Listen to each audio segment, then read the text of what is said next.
Hola! What's up, everybody? It is 2010s today. Alright. Anyways, modern fighter jets are focusing on network, stealth, and maneuverability everywhere, and advanced technology. They're basically just flying computers with thrusts now. But with us becoming more and more advanced, obviously we're gonna need the 6th generation of fighters.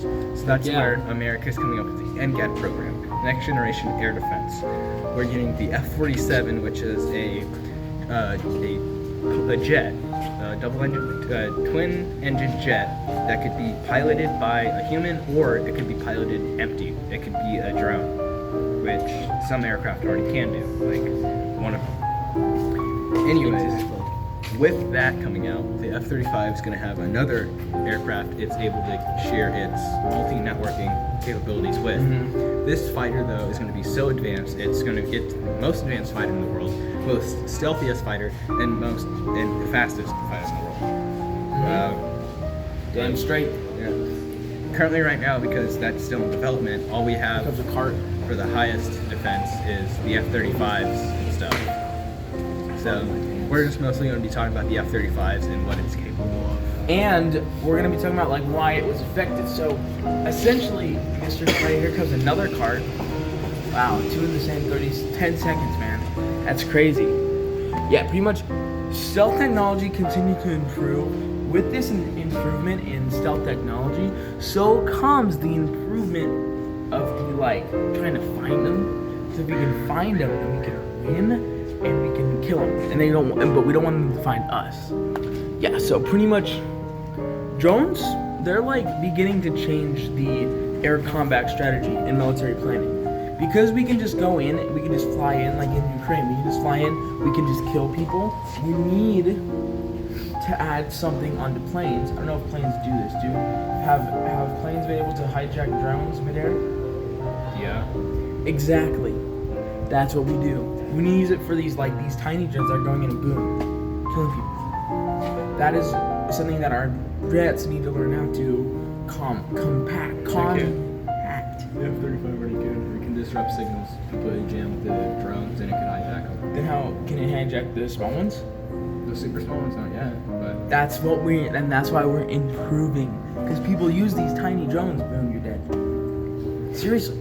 Yeah, pretty much. And what we're trying to say here is these aircraft are made for a purpose, and the main purpose is to kill, which is obvious. Why is it obvious, Joseph? because it's an aircraft. It has arsenals, it has weapons, it has systems to disrupt stuff, but it has stuff made to defeat the enemy. So obviously it's made to kill. That's its whole purpose. It's made to combat our enemies, protect ourselves if needed, which we don't need to protect ourselves. We're the ones doing the attacking almost all the time. But that's just why aircraft are important. Aircraft equals W equals winning. Pretty much, and for new jets, they might be using artificial intelligence.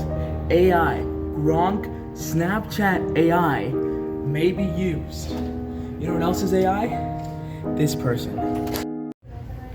It is now 2000s. Hashtag hip hop and swag. You know what I mean? Real Gucci. Hashtag my brother was born. You know what's also real Gucci? The F-35 Lightning. Well, actually, Lightning is a distinction of it. The F-35, there's A, B, and C variants. You see, the C variant is made for Marine Corps. Marines. The B variant has the Navy, right? Can I explain it? No. The B variant is for the Navy, but because it's a carrier aircraft, it has a very special feature. It has a huge lift fan in the front. So that's it.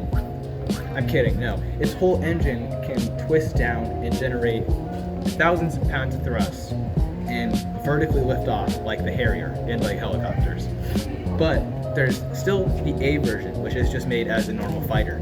The A version, well, all of them actually, but specifically the A version can share its information with boats, other F-35s, other aircraft, older outdated aircraft that have radar, they can pick it up. Yeah, some of them they have. What? So they modified some older aircraft to be able to receive signals from the F-35 and translate it. Anyways, the B variant naval, C variant is Marine Corps. Marine Corps, we don't fully know about that one's full capabilities yet. Besides the fact it's very, very capable of electronic warfare. Examples: say there's a ground base, right? That has a This is bunch the of, ground base. Yeah, this phone's the ground base. You see all the electrical stuff in here. Say F-35, right? It can zap it. Flies over it and just zaps it. But it has a like a pod in there. I forget exactly what it's called, but it has a type of pod in there that jams signals or will just completely absorb the signal and then send it back horribly mismatched, so it just destroys the whole system. Yes. Which is That's actually why it's insane. good. Electronic warfare from an aircraft, thousands of feet up. Yeah, and you can't even know. You don't even know unless you're like out there looking up and you can see, Yes. oh, there's a plane. Oh my. I'm just gonna stop there. Yeah, it was, pretty much the F-35 was like, it is now to the best aircraft of the time.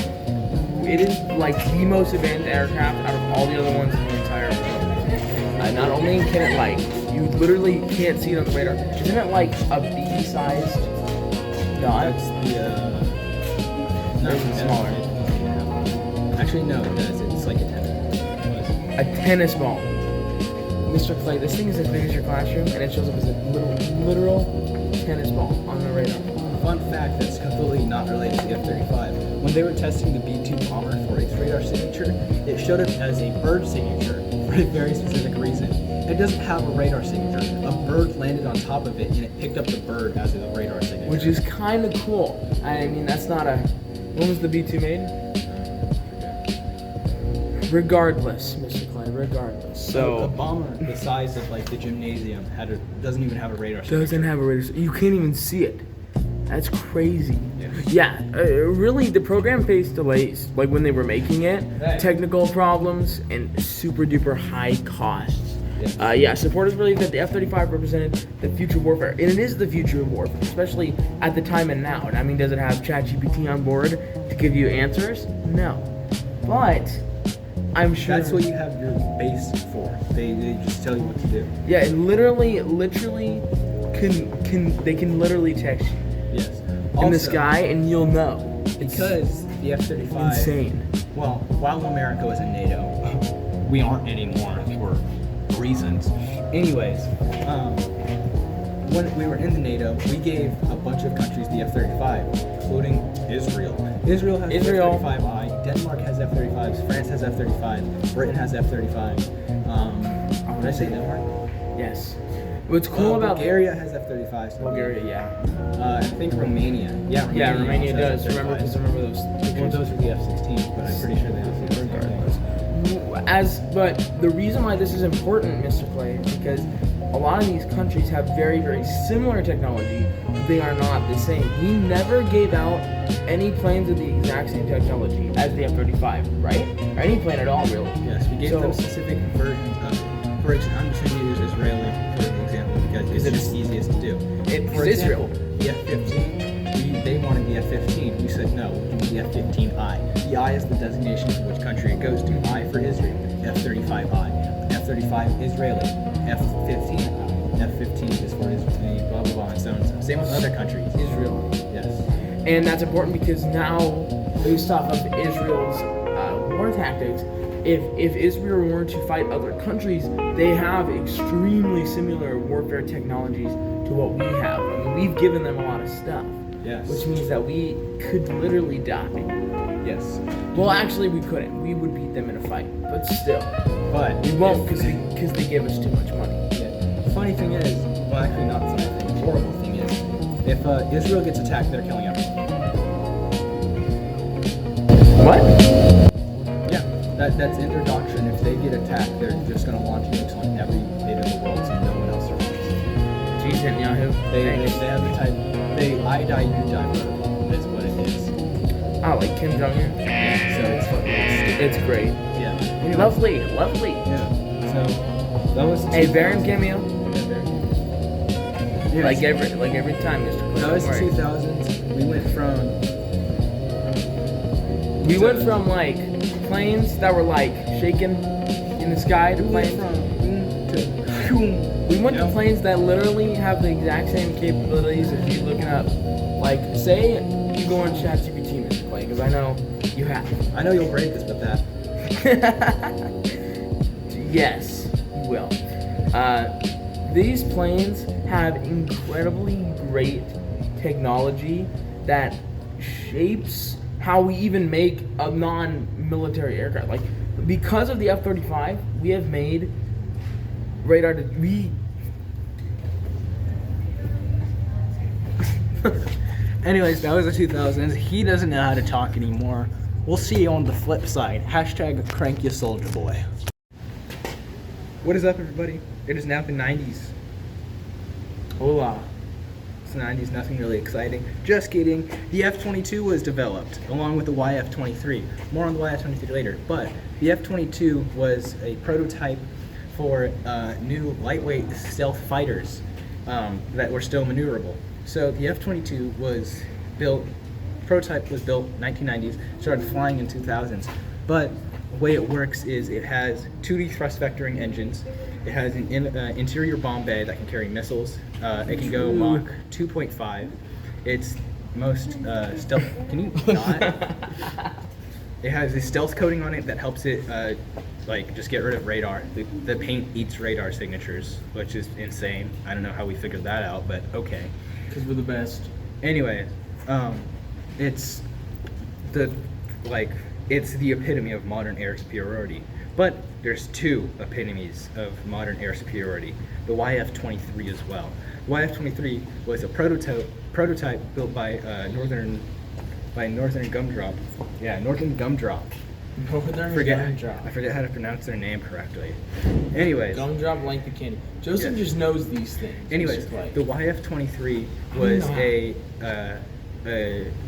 contender for the stealth fighter. It had a more diamond wing shape. It didn't have it didn't have horizontal stabilizers. It only had vertical stabilizers, which would turn like this. Same as the F-117. The F-22 does have the horizontal ones though, but it also has angled vertical ones. But the YF-23 had engine bays where the engine, it was flat like this, and then the engine was back here, so there would be cover from the engine heat, so heat signatures can only be top down, can't be bottom or front on because it's all hidden. It was ultimately not being chosen because it wasn't as maneuverable for dogfights, which the F-22 still is. Even though it's a Mach 2.5 capable fighter, it's made for advanced warfare and can carry missiles, it can still get into dogfights. Is it specifically designed for them? No. But can it do them? Absolutely. Yes. Wait, this is the F-20. This is the 23 or the 22? 22. 22 is goated. In a game I play, you can put a shield on it, and then you're invincible. The F-22 is coming to War Thunder this summer as well. 5th gen. Boo. It's not going to be fun. It's going to suck. Anyways. Yeah, another one of these. Super Hornet, just the Hornet. Okay, Joseph. Well, because it still says Super Hornet. Okay. That's not. Don't worry about it, Mr. Clay. F-18 Super Hornet, normal Hornet, Yes. or actually the normal. Just it's no Super or Hornet. No, just the F-18. Just the Hornet. the F-18 Hornet. Yes. Okay. It was designed for air combat, bombing, and electronic warfare. This guy's wrong. What was it designed for? The F-18 was also part of the lightweight fighter program, being developed at the same time as the F-16. There's a photo of the YF-17 and YF-16 flying together over Illinois, I think. Anyways, YF-17... Illinois? Yes, Illinois. whatever. Anyways, Illinois. The YF-17, which later became the F-18, featured a unique kind of wing that helped it generate lift for carrier landings, being able to loiter around for long periods of time. It's not the fastest supersonic aircraft, but it can still go supersonic. It's mostly made for... Should I forget what it's made for? That's what Wikipedia said. That's what I said. Naval aircraft. It's a naval aircraft and a fighter that can carry bombs, missiles. It later got an It's literally improved what it version, says, bro. which is the F-18A Super Hornet, which is what he was trying to say. Super Hornet is now a two-seater, bigger wingspan, and two-seater. That's the only difference, and it's faster. Essentially, don't worry. Essentially, these designers focused heavily on versatility and survivability on combat situations for both of them, because you don't want people to die while they're flying. That doesn't sound great to me, at least. Pretty much precision guided weapons became more common, and it actually improved the strike accuracy. And fighter jets started becoming more like flying computer systems than traditional aircraft. They could go up there, they could see everything, they could know everything, they could hear it. They could hear the plane coming from behind them. It gets a specific targeting pod that can carry GBU guided bombs, but also it can carry, which are really interesting, Hellfire missiles. It can carry modified larger Hellfire missiles that fit underneath on the wing struts that use the targeting pod. And so you get air-to-ground missiles on a supersonic aircraft, which is insane. And you can launch them at supersonic because they go faster than Mach 2, I believe. And this all is very important because this is the Cold War ending. Cold War, no more. Yes. But we were still. What else happened in the 90s? Desert Storm and Shield happened. Yes. And no, but the F-22 didn't come out until later. It starts being more modernly used in the 2000s, but it was prototyped and designed and built in the 1990s. But these planes were used in a lot of war. They were used to support a lot of ground troops. They were used to support also in naval battles as well. My dad remembers seeing, I think, this one. Is it on it? Yeah. When he was in the Somalia conflict. Yeah, He we're was almost flying at around. 7 minutes. Anyways, we're almost at 7 minutes, so we're gonna wrap this thing up. Anyways, this, John. just remember. We're talking about the 80s today. Move on my What? way. I'm gonna start it. I am the better one of the two of us. Maybe not. I don't know. We'll cut this out. No, this is. This I was is gonna staying speed it in. up. Okay, good. Yeah, so today we're gonna be talking about the 80s, which focus heavily on like the stealth technology. Back so we can see. The stealth technology, which was like radar systems because they were like stronger and more dangerous. Like they could see better. They could see. Yeah, so what are you saying? Radar is just more advanced. It could have more nautical range on it, which means just nautical miles and actual miles are different. Nautical miles are longer. So if a radar is like 300 nautical miles, it's like half a continent. So it's pretty big. Anyways, but with radar becoming such an enemy, they needed to make a plane that couldn't be detected on radar. So engineers came up with the F-117 Nighthawk, which was an aircraft developed to beat radar and reflect it away. It had Damn straight. multiple protruding angles that would reflect radar up and away. Right in front of the canopy where the glass would all be, it had little triangles that would shoot the radar back or just completely eat it as well. Truth. Yeah. This is the 117, right? Yes. Yeah, so that jet proved like success during the Gulf War because it striked the targets while avoiding like the defenses. Yes. Actually, I know some people who were in the Gulf War. They served. I know them. It's crazy. There's one story. Let's stop. Let Can me you talk. continue? Can I talk about the Edgar Hoover F-14 or are you going to talk about the 117? The 117. Do your story and then I'm going to talk about the 14. Okay. There's one story of an F-117 being shot down. You see, it may be a stealth bomber, but the one capability that it doesn't have is when it opens at bomb bay, it's just a huge radar signal.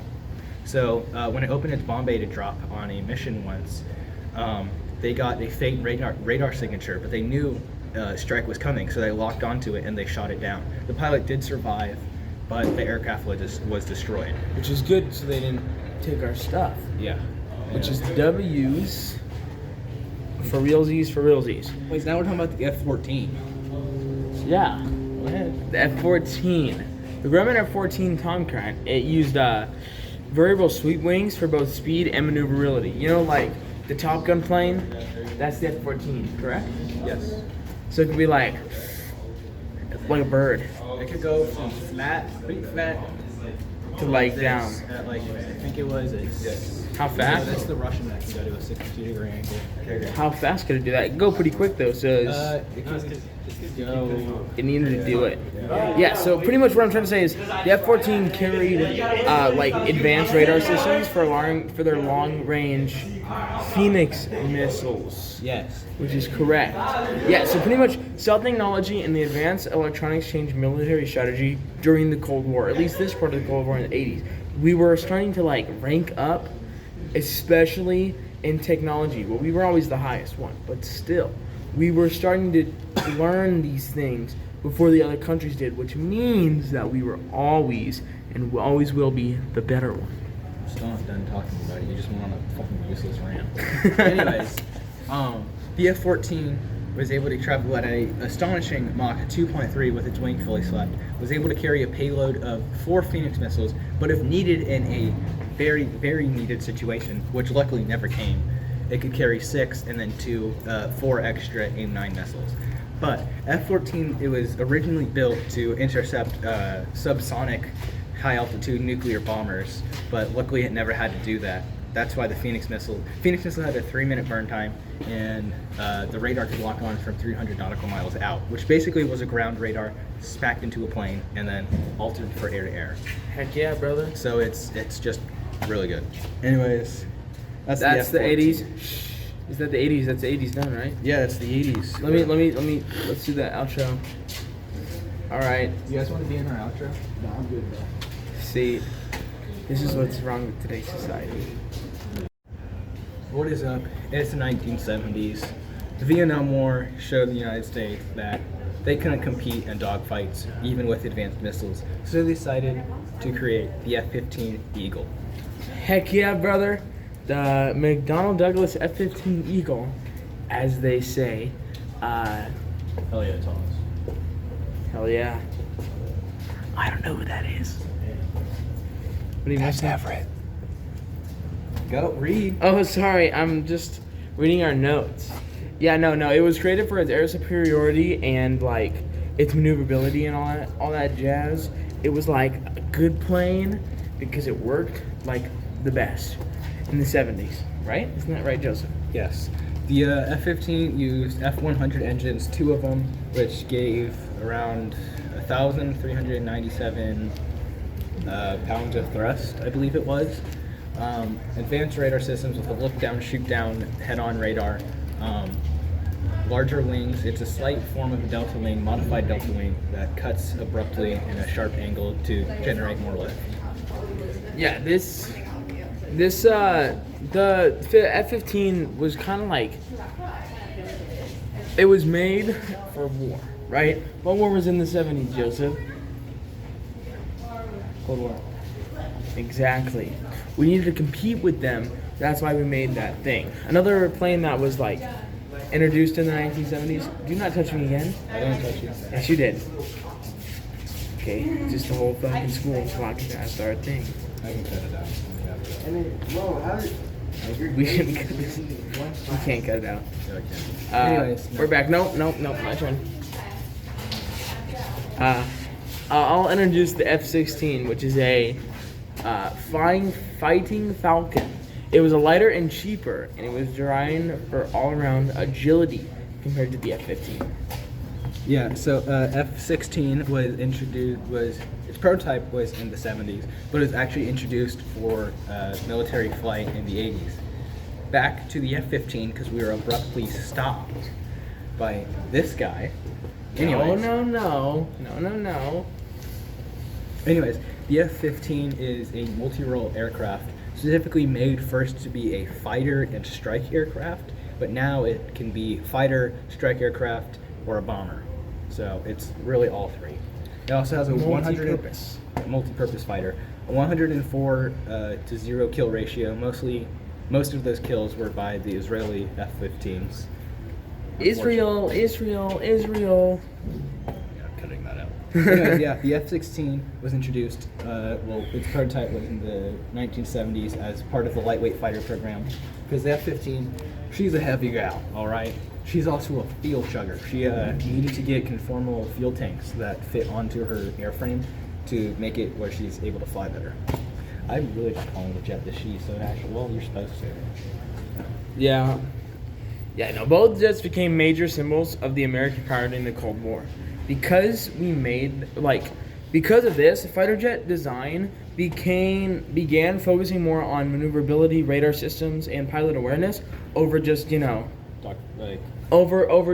in there and just striking the ground. It was made for a lot of these fighter jets became these multi-purpose aircraft. Yes.